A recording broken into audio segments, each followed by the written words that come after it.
Hello student, sociology with कविता में आप सबका स्वागत है। आज हम हर्बर्ट स्पेंसर, जो कि बहुत ही महान सोशियोलॉजिस्ट हुए हैं, उनके बारे में पढ़ेंगे। इनको सेकंड फाउंडिंग फादर भी बोलते हैं सोशियोलॉजी के। पहले तो अगस्त कॉम्ट हैं और दूसरे सेकंड फाउंडिंग फादर बोलते हैं स्पेंसर को। इनका जन्म 1820 से ये 1933 तक मतलब जीवित थे और 1903 तक। और ये इंग्लिश यानी ब्रिटेन से थे। ये इवोल्यूशनरी डॉक्ट्राइन को फॉलो करते हैं। और ये इवोल्यूशनरी डॉक्ट्राइन इन्होंने कहाँ से लिया था? ये बायोलॉजी से बहुत ज़्यादा इंस्पायर्ड थे। ये इन्होंने डार्विन की स्पीसीज ओरिजिन ऑफ स्पीसीज करके एक बुक है, उससे बहुत ज़्यादा इंस्पायर्ड थे। और उसी से उन्होंने बताया था कि सोशल चेंज जो होते हैं वो इवोल्यूशनरी तरीके से होते हैं। मतलब सोशियोलॉजी है वो धीरे धीरे इवॉल्व होके आगे बढ़ती जाती है ऐसे। ठीक है, ये ऑर्गेनिक एनालॉजी को मानते हैं।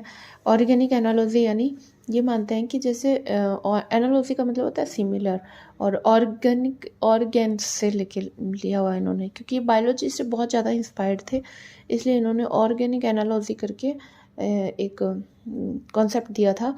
उसमें इन्होंने ये समझाया था कि जैसे बॉडी के ऑर्गन्स सारे मिल के बॉडी को वर्क करवाते हैं, वो सारे इंटरकनेक्टेड होते हैं। जैसे ब्लड सेल्स हार्ट से इंटरकनेक्टेड होती है, फिर हमें सांस आता है, इस तरह से मतलब सारे ऑर्गन्स एक तरह जिस तरह से इंटरकनेक्ट होकर वर्क करते हैं, बॉडी को वर्क करवाते हैं, उसी तरह से उसी के सिमिलर में सोसाइटी में भी बहुत सारे सोसाइटी के इंस्टीट्यूशंस, वो सोसाइटी के पार्ट हो गए, ग्रुप्स, सोशल इंस्टीट्यूशन ग्रुप्स हो गए, ये सब मिलकर सोसाइटी को वर्क करवाते हैं, वो इंटरकनेक्टेड होते हैं।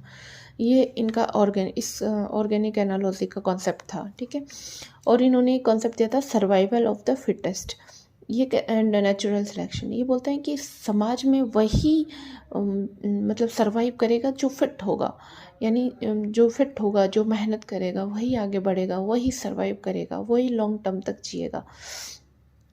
इसलिए इन्होंने ये कॉन्सेप्ट दिया था सर्वाइवल ऑफ द फिटेस्ट। और ये बोलते हैं कि ना मतलब ये बोलते हैं कि ये कैपिटलिस्ट पर्सपेक्टिव को बढ़ावा देने वाले थे। कैसे?